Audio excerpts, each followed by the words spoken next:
आज आपण बनवूया मस्त असं झणझणीत गावठी चिकन। चला तर मग व्हिडिओ पूर्ण बघा। इथे मी सर्वात आधी एक खोबऱ्याची वाटी घेतलेली आहे, 5 कांदे घेतलेले आहे, लसूण घेतलेला आहे, आलं घेतलेलं आहे आणि जिरे घेतलेले आहे, बघू शकता तुम्ही। त्यानंतर खड्या मसाल्यांमध्ये धने घेतलेले आहे, डाळवं घेतलेले आहे, वेलची घेतलेली आहे, तेजपान आणि 2 मिरच्या घेतलेल्या आहे आणि थोडंसं खसखस घेतलेलं आहे आणि 4 लवंगा घेतलेल्या आहे।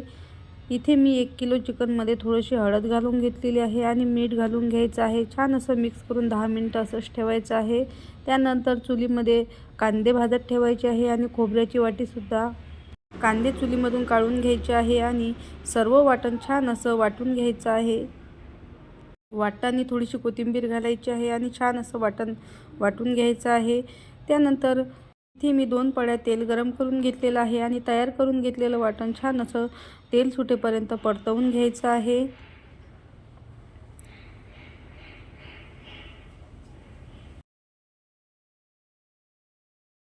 वाटणाला छान असं तेल सुटलं की त्यामध्ये 1 चमचा लाल तिखट आणि 1 चमचा मीठ घालून छान असं मिक्स करून घ्यायचं आहे।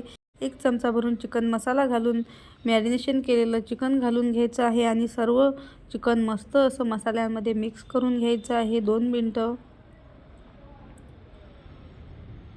आता यामध्ये 2 ग्लास पाणी टाकून मस्त अशी भाजीला उकळी काढून घ्यायची आहे।